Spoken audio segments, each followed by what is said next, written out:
Hey everyone, this is Jared Longoria, worship leader at Rose Drive Friends Church, and I'm going to quickly take you through how to use Planning Center online effectively.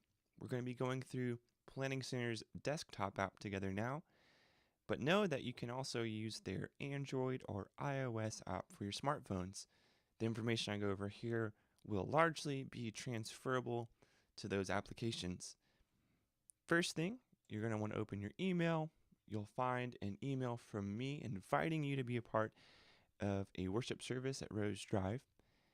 Check out the body of the email. There is some important information. I'll usually write notes specific to that week.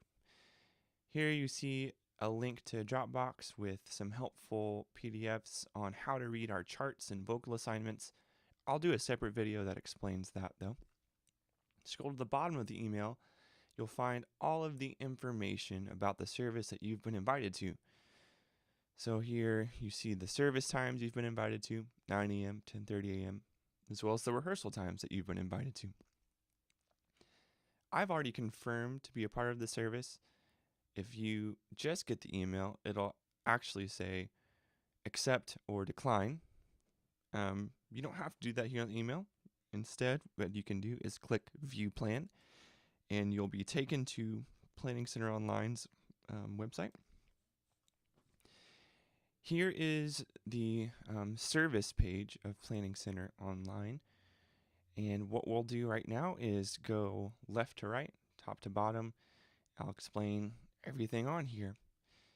Top left, you see the times, just like you saw on the email. Know that here in the rehearsal times, like this says vocalist rehearsal. If you've been invited to play acoustic, this vocalist rehearsal will actually be grayed out for you. And that just means you don't need to come to that rehearsal. You only need to come to the instrumentalist sound check and the full band rehearsal, etc. Below that, you can see who else has been invited to the service that week.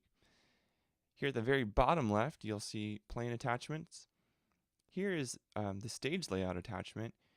Each week you can click on that and see where you're going to be standing on the stage. So I will be standing downstage right. Going back to the service plan page, we'll look at the service flow now. So what you'll see are a few columns and rows, and these rows represent the order of the service, and then correlating information below each column. The leftmost column, it does not have play buttons, but instead drop downs where you can look at song information and notes specific to that song and specific to that week. We'll get more to that later. Next, you just see the name, how long that item lasts.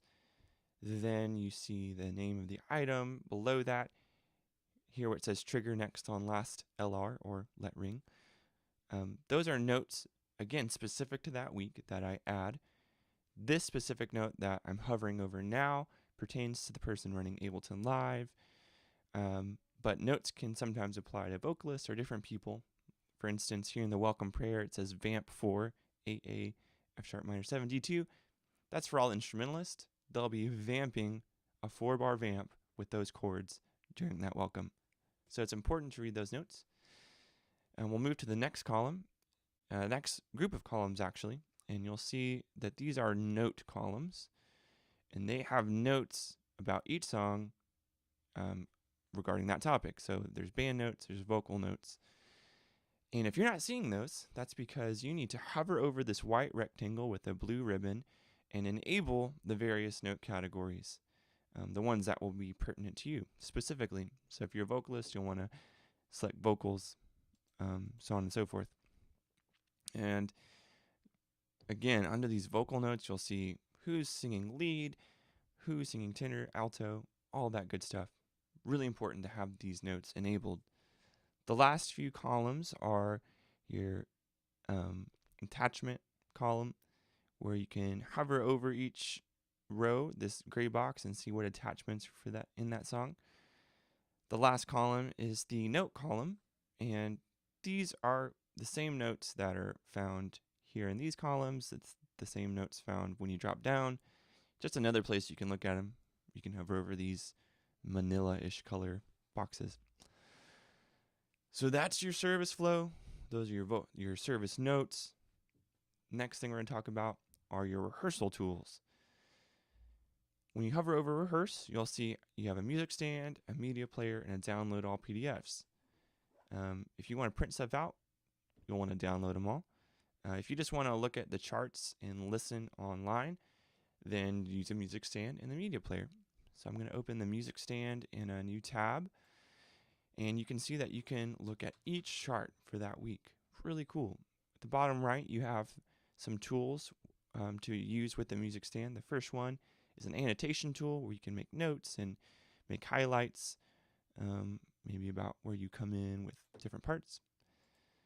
The other tool for the music stand is this gear icon. Click on that and you can choose the attachment you need for a certain song. So sometimes we'll have songs that, in addition to the chart, we'll have lead line sheets or vocal ooh-ah sheets. You can choose those there, as well as you can choose past annotations you've made, or even the annotations made by other people, like Jordan's or Jim's or John's or Mike's. Really great tools for you. We're going to go back to the service page and go over one last thing, really just recap.